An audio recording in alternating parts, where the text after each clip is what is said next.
Okay, so then that puts Nick George and Kelsey Johnson, who asked to testify together, on deck. And Brandon, you're testifying for information only, I should say that. That is correct. Right. Okay. Go ahead, sir. Thank you, Mr. Chairman and members of the committee. We appreciate the opportunity to share the views of the Wisconsin Grocers Association with you today. I'm Brandon Scholz, the president of the organization. And as the chairman mentioned, we are testifying today for information only, really on the practical side of what would happen under this bill. The bill would change regulations on grocers and retail operations that sell food. And whenever major programs like these are changed, the burden falls onto the business to implement the programs. And while the bill provides for reimbursement for the software, technology, and equipment areas, there's an ongoing cost of compliance to continue past the implementation stage. The cost of compliance, software, technology, equipment would create new costs for grocers and others associated with this bill. It will not be an easy transition. Let me give you an example. In August 2010, the USDA ran a pilot program in Massachusetts for 50,000 eligible SNAP households. It was called a Healthy Incentive Project. And what they hoped to do is to increase SNAP benefits when fruits and vegetables were purchased, an incentive program. So the pilot achieved a 1.3% of the population increase who earned incentives. In this tiny pilot program, large supermarkets and superstore chains needed 18 to 24 months to make the type of system changes they needed to accommodate the pilot. So in programs like this, you need to take into account what it would take on our end to be able to implement and achieve this. Some also think it would be easy for grocers to modify their front-end systems to account for product changes in their stores, and this simply isn't true. On the average, a grocery store stocks between 30,000 and 60,000 items in the store. And according to the Food Marketing Institute, some 20,000 new food items or products are introduced into the marketplace each year. In addition, ingredients change with new product introductions or changes in the formulas. Determining how to set up and maintain a food list and who would be in charge of real-time updates would be a significant challenge to our industry.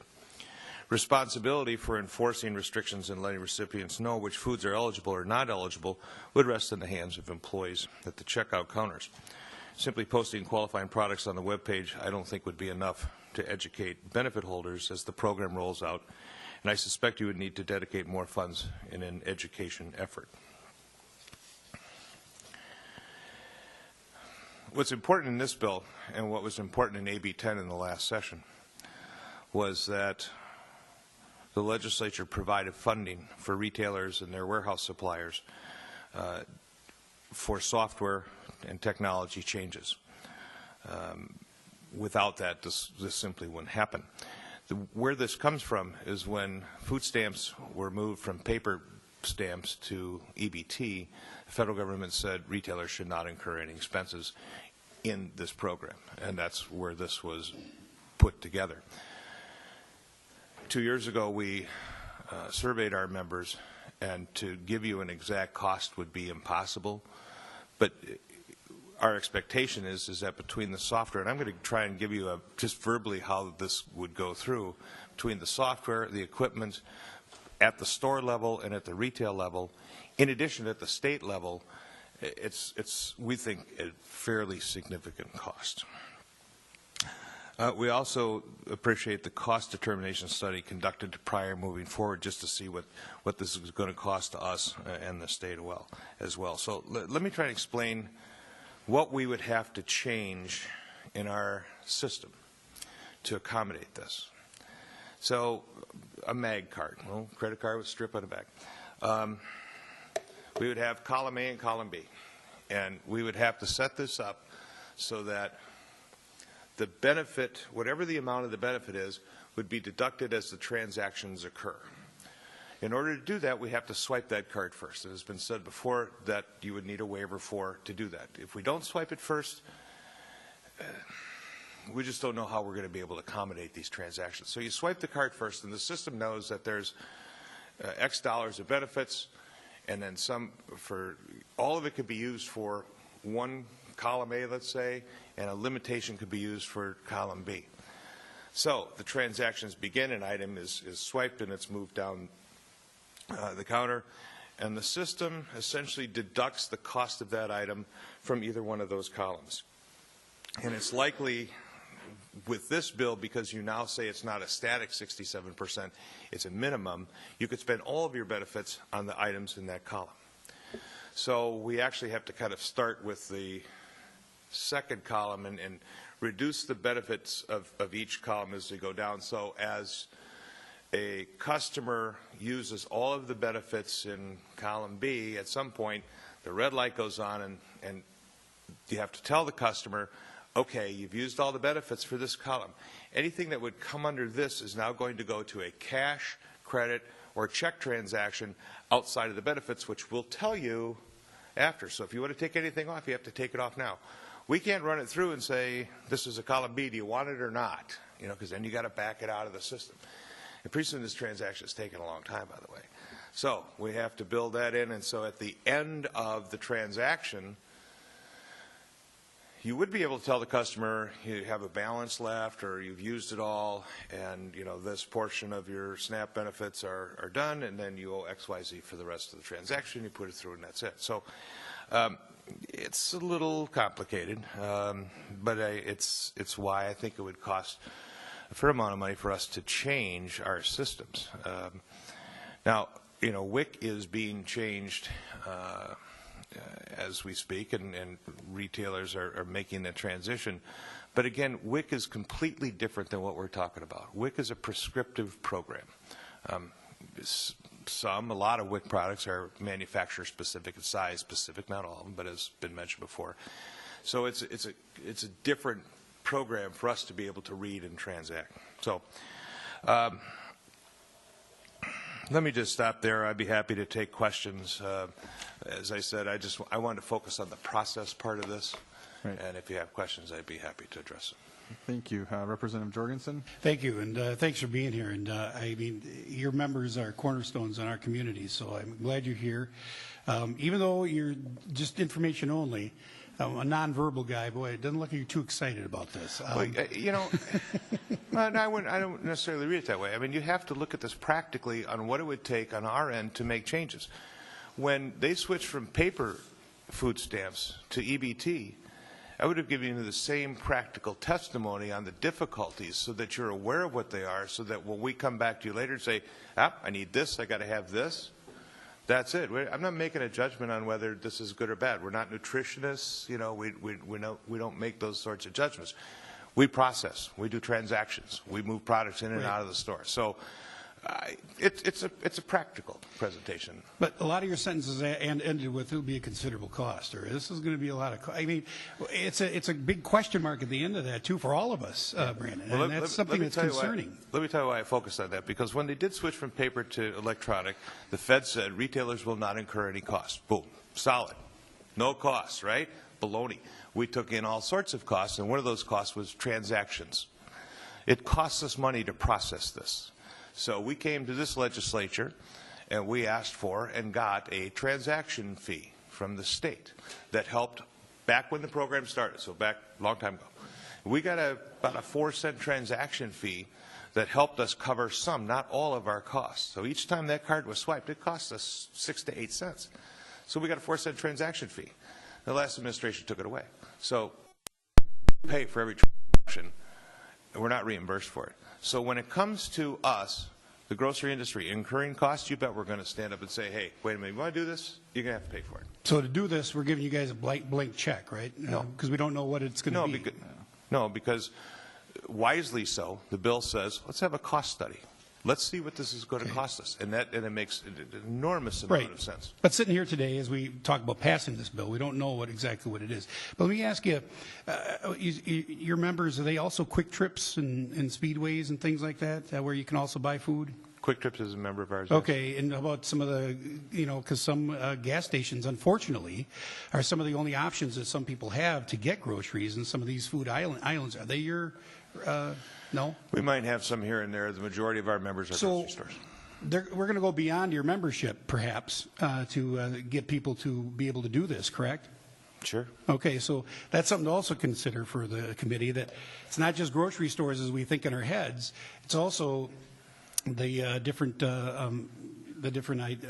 places that aren't just your typical grocery store that this is going to also have. It would depend on what the department, who the department authorizes in the program to accept WIC benefits. Right.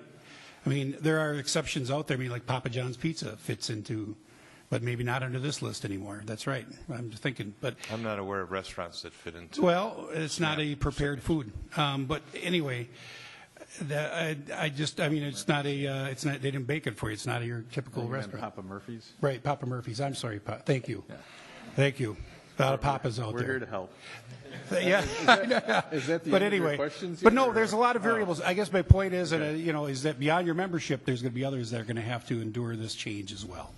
Well, again, it depends on who the department would authorize to accept food stamps, and it's generally grocery stores or stores that sell groceries. In our business, there's growing competition from pharmacies, hardware stores, and others that want to carry grocery products. I have no idea how much, if any of those, are eligible under the SNAP program today, but, some of them do sell. Some of the convenience stores do have products that they sell are eligible under the SNAP program. Right. So, Thanks. All right, thank you.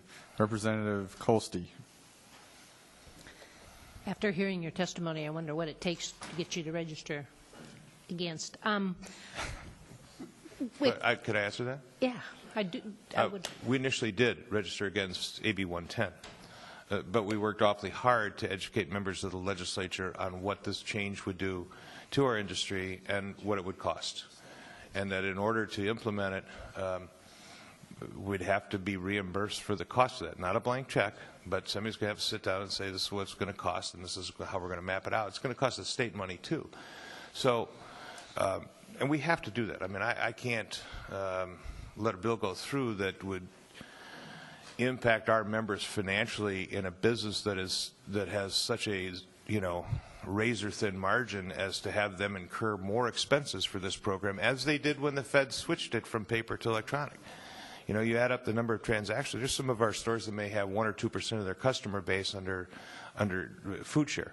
We have others that may be at 60 or 70 or 80%. So I can't sit here and say, well, let's just go ahead and do this and we'll absorb the cost. No, I'm going to fight for having their reimbursement, and when that happened, then we moved into a neutral position.